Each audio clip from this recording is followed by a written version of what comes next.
Is it the end? I don't know. Is there still something around here? Probably not. There has been times that containers open.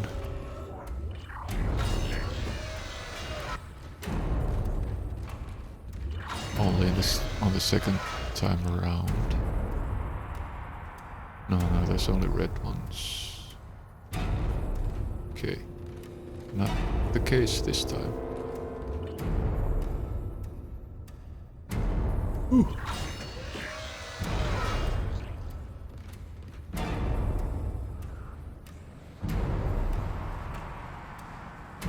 Someone brought things, walls.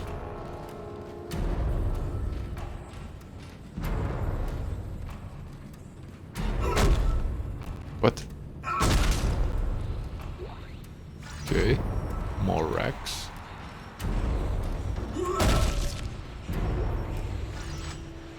This almost smells like a boss fight. What the hell? Oh my god. Okay, that's Kendra done. Can I still return the thing?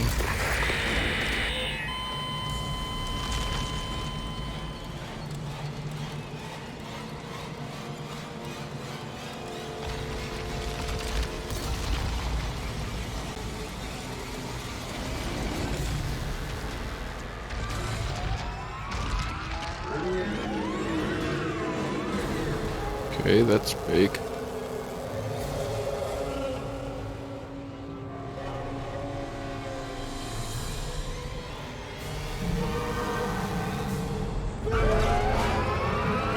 Oh, not that one. That one. Okay, that didn't help. I just thought shooting something. Or not.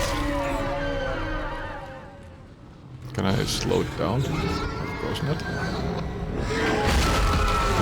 What exactly am I supposed to do? Except just lose all my health. What the fuck am I supposed to do about that?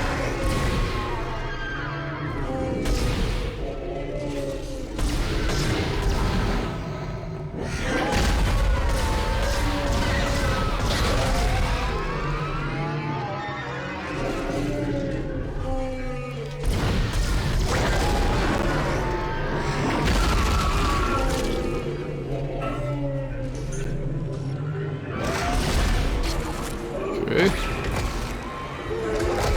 Should I do something?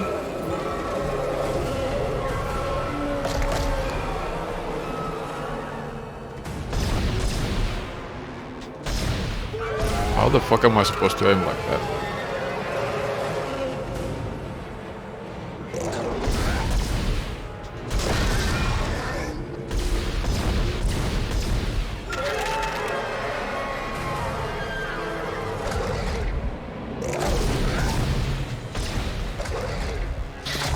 There's no aiming like that.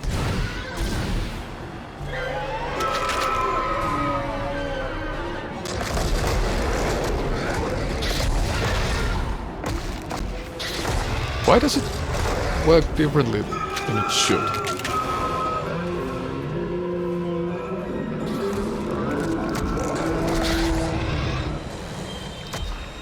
That must be the fucking dumbest thing I've ever seen.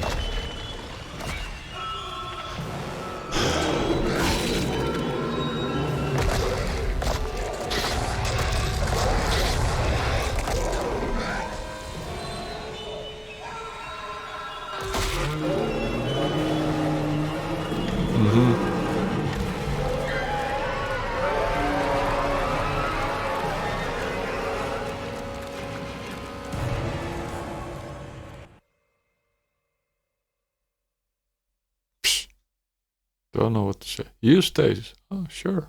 I'll use stasis.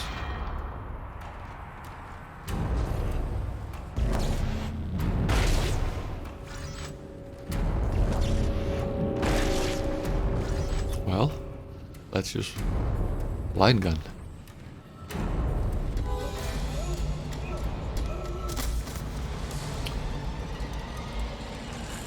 Oh my god. Oh my god.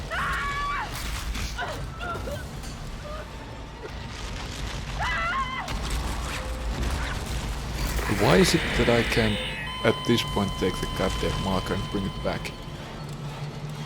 Because that was the whole thing all the time. Now with Kendra dead, I could just take it back and leave. No.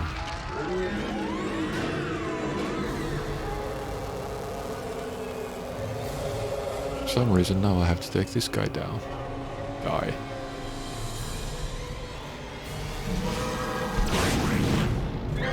This isn't gonna hit him.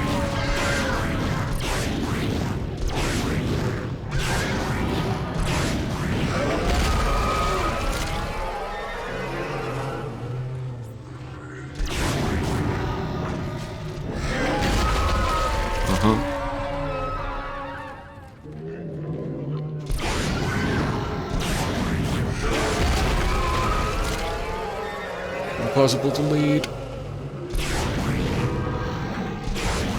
Don't know where it's going.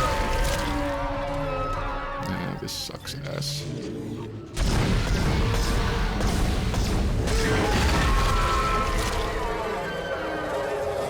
Is there like anywhere I can go? No, it's just dumb.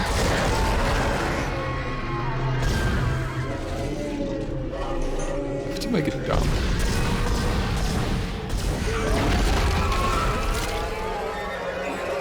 Just have to tank it and fucking...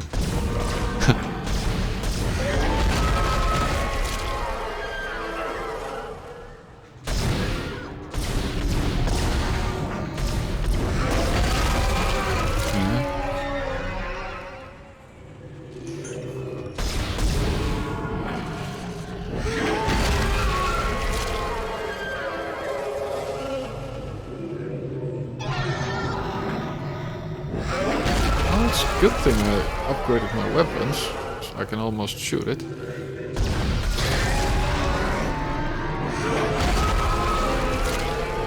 Almost.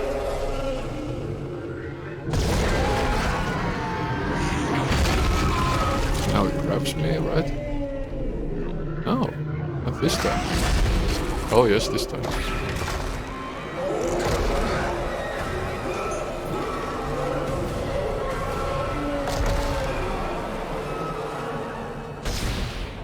Just impossible to aim like this because it doesn't work like it should.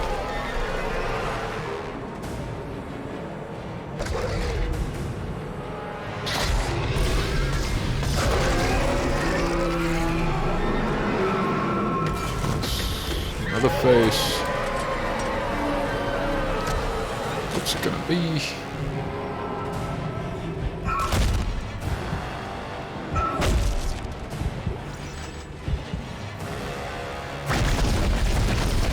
Probably this hole. Or not. I don't know. Oh, fuck you.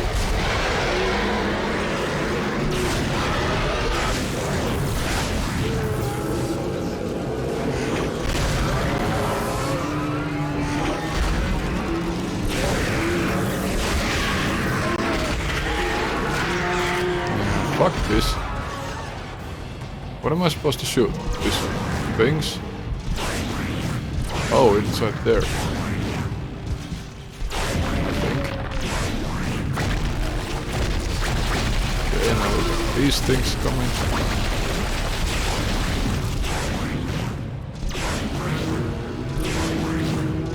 I don't know where to shoot it. Now it hits me and I can't do anything like that.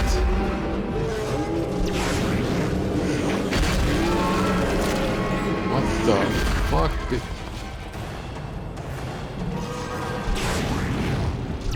What am I supposed to do? Really?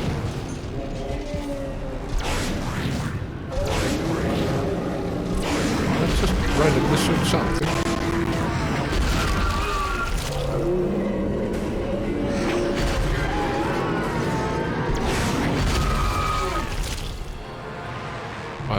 clue. There's 3 things in his stomach.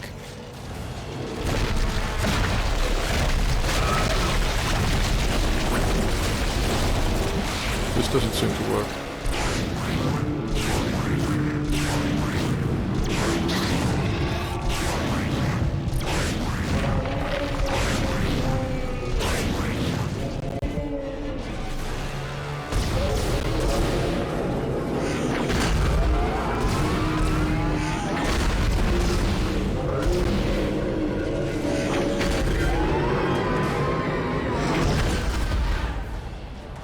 For some reason now I'm back in his things.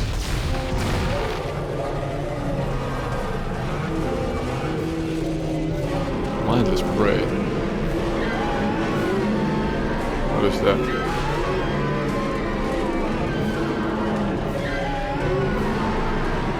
Is it done?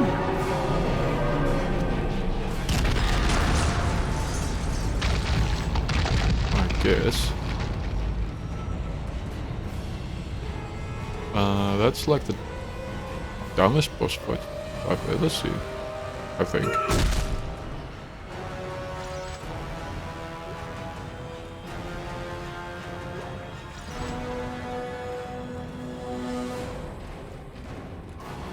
Now can I take it back? No, because there's walls on the... I can't move these out of the way. Do I have a mission update? Return to the shuttle. Okay. Do I need the marker?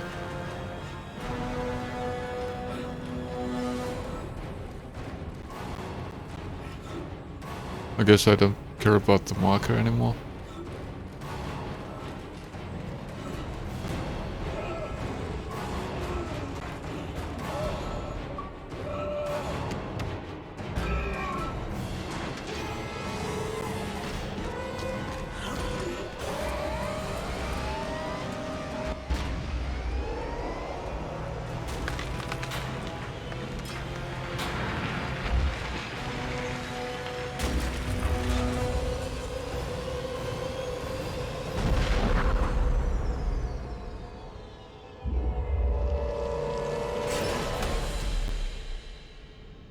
Well, that's nice. I got away.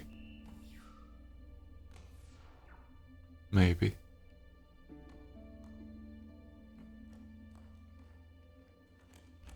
So there was no choice after all.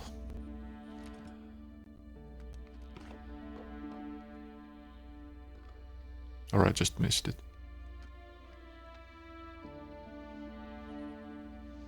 Can't help but wonder why I couldn't return the goddamn marker. Isaac, it's me. I wish I could talk to you. I'm so...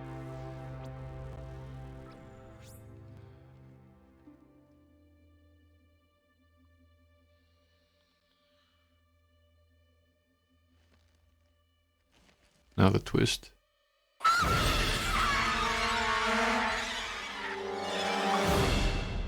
So no twist. I wish the ending was different. But all in all, nice game.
Whoa! I even got more stuff. Backstory logs. I think I might check those out. Impossible mode. 10 power nodes. What the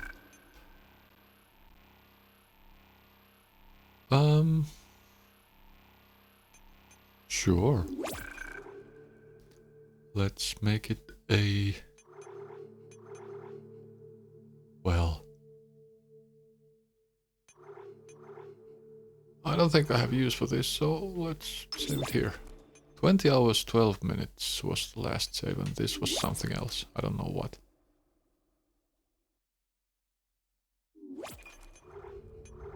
Let's see.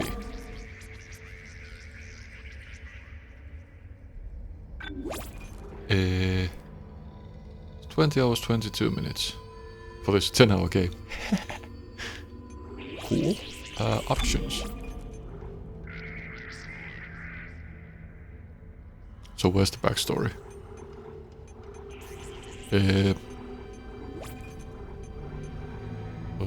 Unitology exposed. I haven't seen this. Excerpts from the false messiah, book banned on Earth and most colonies. A religion is born.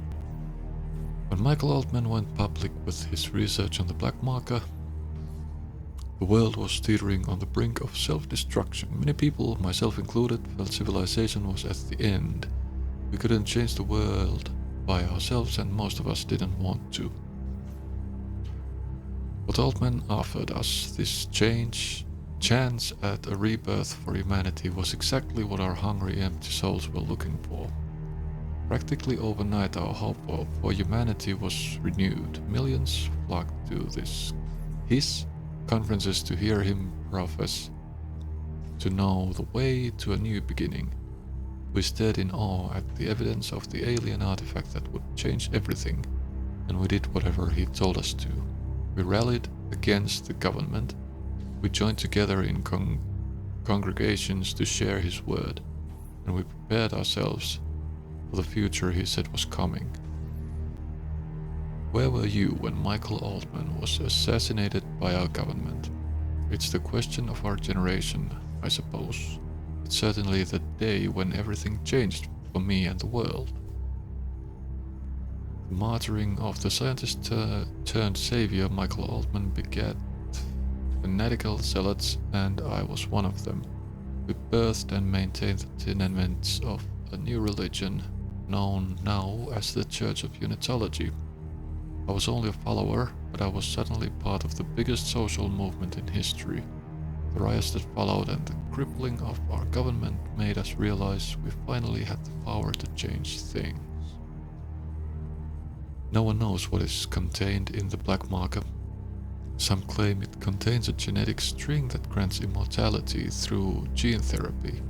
Others say it contains the DNA of an alien life form. Even Altman confessed to not knowing exactly what is it for. The marker has been used to form the basic doctrines of the Church, as claimed in the popular book Death is Only the Beginning. Humans will learn that by death of their worldly spirit they will be reborn in unity as a stronger, unending community. Unity is forever. Death is an important event in the journey of a unitologist and seen as a necessary step to begin being reborn. The body is considered holy, and it may not be cremated or be allowed to decay in the ground. Bodies are given to the church for safekeeping.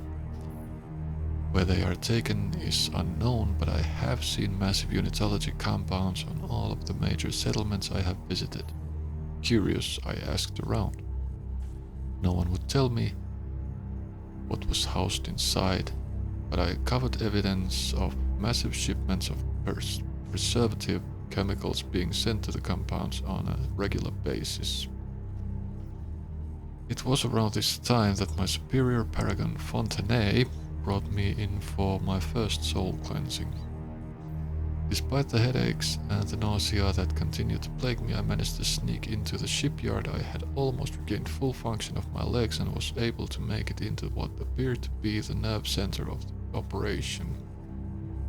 What I discovered were ships. Massive ships and lots of them.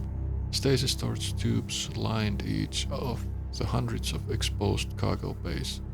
I couldn't see any of the bodies, but I knew what the tubes were for. What I couldn't figure out was why the church needed to transport so many suspended bodies in what looked like as deep space vessels.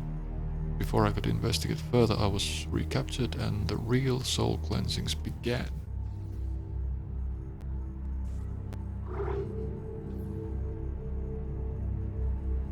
USG Shimura, I don't think I picked up that either. How long is this? Who knows? From the CEC sponsored article in the publication Amazing Universe. As many of our older readers may recall, resource management on Earth and on the colonies was not always as streamlined as it is today. There was a time when needs could barely be met by the non-extinct resources of Earth and the dwindling supplies of the colonies. Looking to the stars for additional resources is nothing new, but at the time only smaller ships were shock point able, and they were insufficient at keeping up with demand. Enter the Ishimura. Oopsies.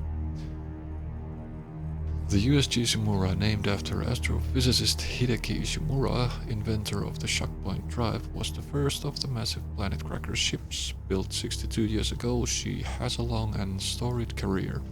The Ishimura was the first vessel of her size to utilize the shockpoint drive for large-scale commercial deep space expeditions. At the time of her inception, the Ishimura was hailed as the savior of the Earth colonies. She was created to mine and melt down entire small planets and moons. She was also the first ship capable of the scan and catch technique for harvesting mineral-rich asteroids. Using huge gravity tethers, the Ishimura can lock onto asteroids and pull them inside the ship's massive collection base for smelting. At 62 years old, the Ishimura is still in remarkable shape. Was. Much of the equipment has been upgraded over the years. Many spaces have been retrofitted to take advantage of modern advances in technology. Despite the long years of service, she is still the pride of the fleet and remains the largest planet cracker in the fleet. Whenever an important deep space mining projects come up, the Ishimura is available. She is the first ship to be called. It's ships like the Ishimura and the dedication of the men and women who crew her that have helped make Concordance Extraction Company the trusted, dependable workhorse that it is today. One might disagree. How many of these are there? Not too many. Background request. To Zach Hammond from XXXXXXXX. Interesting name. Background request. Per your request, here's what we could find on your hastily assembled crew. Isaac Clarke. Isaac was born to Paul and Octavia Clarke on Earth in the eastern seaboard region of the American Republic. Paul? Is it P-O-U-L? Or P-A? That's P-O. Wow. Paul Clarke. Paul Clarke was an award-winning ship architect employed by the Galactic Union Marine Corps.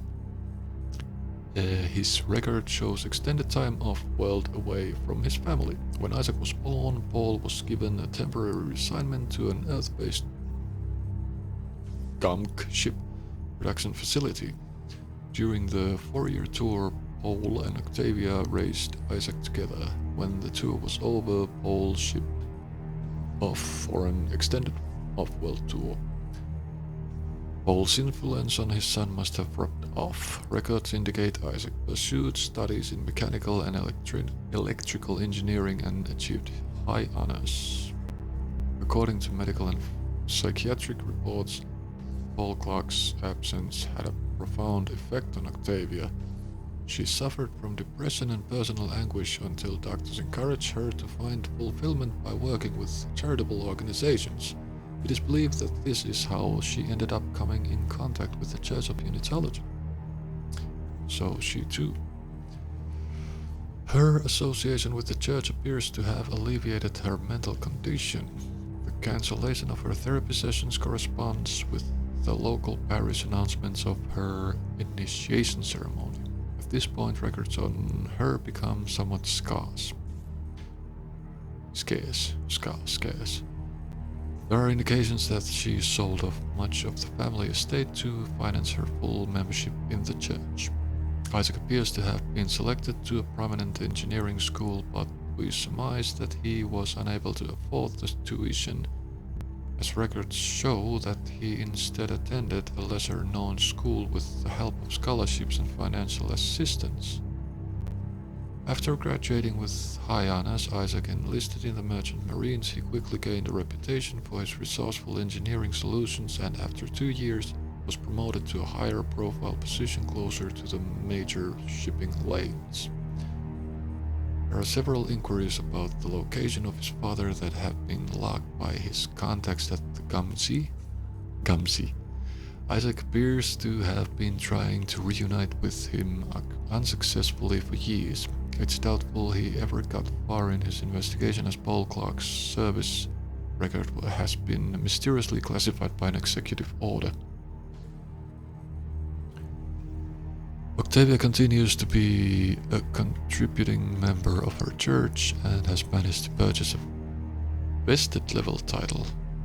What the hell is that?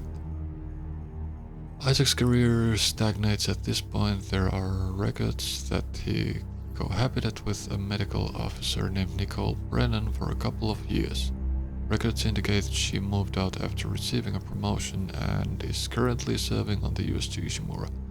Now that would have been nice to know at the beginning of the game. Kendra Daniels. I couldn't find anything on her in the time I had, but Darlton swears by her. She's on the mission with his recommendation. If he thinks she has the necessary skills, who am I to argue? 3 more. Planetary mining. Except from the CEC shareholder information packet on planetary mining, planet cracking. Planetary mining is quite literally the dismantling of planets and moons on a macro scale. Entire worlds are fractured to reveal the rich seams of valuable minerals contained inside. Despite environmentalist concerns, the operation is perfectly safe and is the only way to extract the necessary resources on the large scale required to supply Earth and the colonies. You may have read reports that claim the destruction of a planet can destroy an entire solar system due to the disruption in the gravitation forces that hold each celestial object in orbit. Some of the wilder reports claim this causes the whole system to spin out of control or causes planets to smash into each other. I think there was something to that degree at some point. Or was it just the planet going, the ship going towards the planet, or the other way around? Let's say for sure. Concerned investors are directed to read the article The CEC pledged to the health of our universe for a detailed breakdown of the truths about planet cracking. The short answer is planet cracking is perfectly safe and provides an essential service to Earth and the colonies. With all planet cracks, the planets are carefully chosen for their mineral content, net worth, and the safety with which they can be dismantled. Planet cracking is a lengthy process spanning from 3 to 5 years. Generally, the first year is spent prospecting and setting up the colony. The second year and a half involves tectonic excavations and related planet-side activities. The Planet Cracker class ship arrives between the 2.5 and 3 year mark, depending on the progress of the excavation. Once the ship is in orbit, preparations for tectonic chunk extraction begins. This takes approximately 1 week. The removal of an excavated chunk from the planet into a stabilized geosynchronous orbit usually takes about 1 day 24 standard hours. During this process, billions of tons of debris break off from the underside of the chunk, creating an instant asteroid ring around the planet. While the floating debris is extremely dangerous, the Planet Cracker's ships have an excellent asteroid defense system, ADS, when it works, to keep the ship and crew safe from harm. Depending on the size of the planet, this process is repeated until the entire planet has been broken up and processed. About us. The CEC is the largest solar mining and extraction company in the Earth colonies. It is also the 5th largest company in terms of the market capital. It has become a powerhouse of industrial might and magic. Nope, industrial might and an influential political force. With a generous budget allocated to election spending, CEC has always been able to maintain and improve its market position. CEC owns over 400 deep space vehicles, including 5 planet crackers, with the famous USG Simura as its flagship. CEC was the first to develop deep space mining asteroid catches and was the first to implement shock point drives for commercial use. We are the largest supplier of precious metals. How damn long is that long? Out of over 3 dozen planet cracks, only one operation has met with less than optimal results. I'd say 2. Many may remember the Wanat disaster 11 years ago, where in a planet cracker 3 supply ships and a colony were lost due to a gravity tether failure. Since that time, CEC has worked closely with the manufacturers and held crew training lectures to ensure a disaster of this magnitude never happens again. We take our financial well-being and the well-being of our employees seriously. When you invest in CEC, you are investing in the future of mankind, or its demise. Although I think most of it has to do with the unitology thing happening here. Recombination study.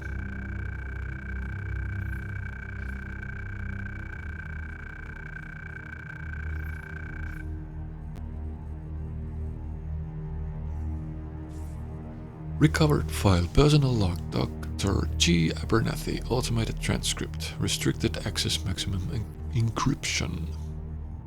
Day 3 of the quarantine for the former doctors, Clifton and Hogan.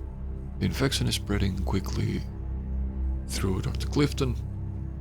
Dr. Hogan appears unaffected at this time. The chest of the corpse has started to expand like it's taking a deep breath.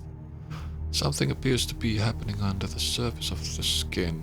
The body is convulsing. A yellowish, briny liquid bursts from the mouth, accompanied by choking noises. There's a crunching noise as the throat bulges and the jaw collapses.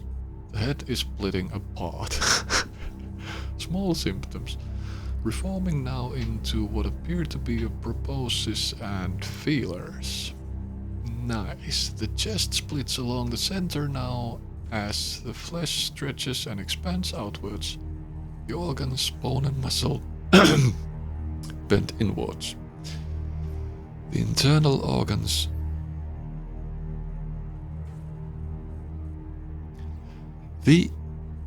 organs contort and reorganize themselves into an odd structure central to which is a massive bladder.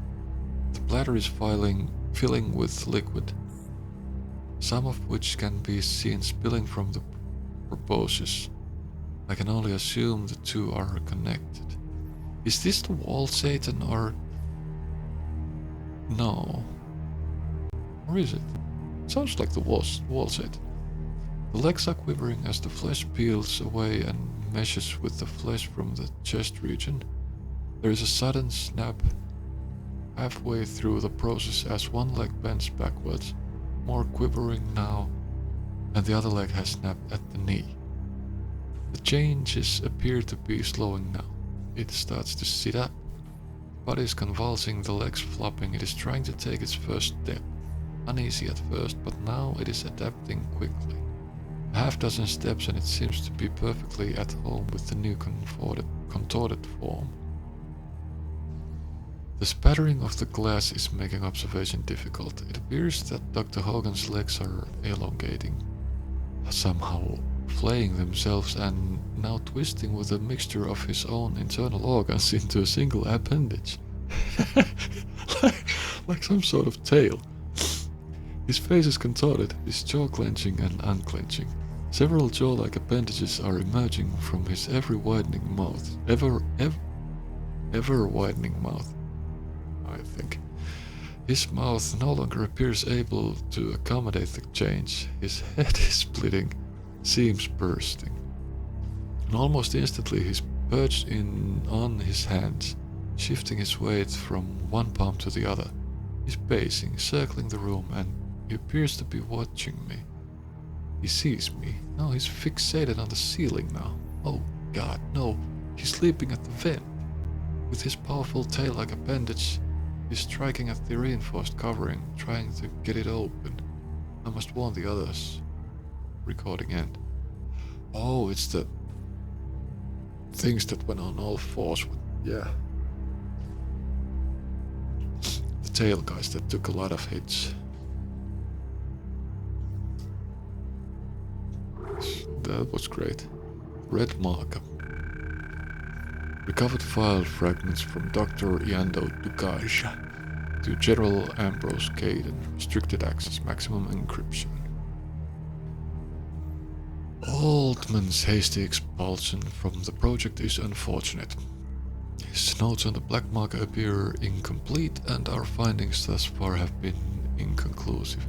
But wasn't the marker red? Yeah, actually the thing is called the red marker and now the black, maybe it's explained on this one. Incomplete and our findings thus far have been inconclusive. What notes we have recovered appear to be written in a code of his devising. It will be weeks before we can decipher them. In the meantime, someone has to shut him up. His public outcry about the marker is more than a nuisance. This is a matter of security. Funding has been insufficient. Moving the research to Age 7 is only aggravating the problem. I understand the pressure to relocate the project outside the reach of the oversight committees, but this has only inflated our resource requirements. We are on the verge of cracking the replication code we extracted from the black marker. It would be a shame to come this far and have to scrap the project. Probably. The continued final infusion over the years has been appreciated and I am pleased to share the results with you today. While some of our materials fabrications are approximations of substances foreign to us, we have completed the internal workings of the device. One obvious difference between our replica and the original is the reddish hue. Oh, so that's it. I assure you this is purely a cosmetic difference, not indicative of a flaw. The device, when activated, began to emit a highly complicated rhythmic pattern across a wide band of frequencies, from actual sound waves through the electromagnetic spectrum to alpha, delta and theta brain waves. It seemed mostly inert and harmless aside from some slight interference with communication equipment. We're proceeding with the final construction. We've run into a disturbing but fascinating find. In recreating the DNA instructions gleaned from the black marker, we've managed to create a recombinant microbial life form. It seemed dormant at first, even when placed in a bath of rich nutrients. Were it not for Dr. Clifton's poor hygiene, we might have deemed the attempt a failure. Fortunately for us, he had not fully decontaminated himself before working with the sample and managed to contaminate it with some dead skin cells. Suddenly the microbes jumped into action. Recombination happened almost instantly and the sample began self-replicating and mutating before our eyes. More confounding results from our research today as we moved. I can't see. As we moved what we're now calling the red marker, we had to pass by the cellular lab area. The scientists working at the time complained about interruptions in the necrotic flush experiments. As it turns out, the field generated by the marker creates a dead space. Aha! Around itself that forces the recombination effect into dormancy. So that is the dead space.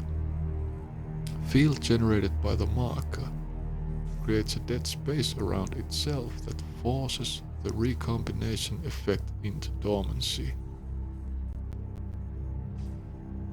Interesting. How large is this dead space? Because well, I don't know. So I was going with the thing. Well, there was new things created, but the things were still attacking. I don't know. I apologize for the setback relayed in the last report. The macro-scale infection has been contained with a minimal loss of life. The newly recombinated doctors are now quarantined for further study. Many of the scientists have been complaining of headaches, and we are all having difficulty sleeping for more than an hour at a time. We suspect a problem in the ventilation system. The maintenance team reported finding a buildup of some kind blocking the airways. Yeah, some kind of blocking. The organic mass continues to expand and take over the complex. The recombinated nightmares now move freely through the corridors. My remaining crew is hastily constructing a transmitter for the marker in an attempt to broaden the signal it is emanating. Oh, that's good.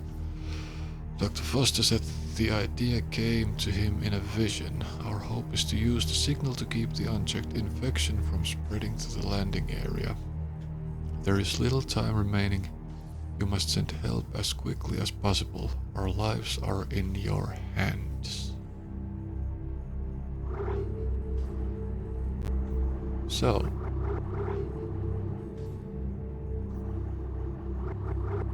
lots of stuff. This is actually quite nice to have these, what were they called? Backstory logs. I wonder if they were somewhere to be found in the last chapter, if it's just a reward for completing the game, but yeah. That was fun. And I have Dead Space 2 and 3, but I don't know when they would be. When they would have their turn. Will be seen in the future at some point, maybe. But that's it for this game.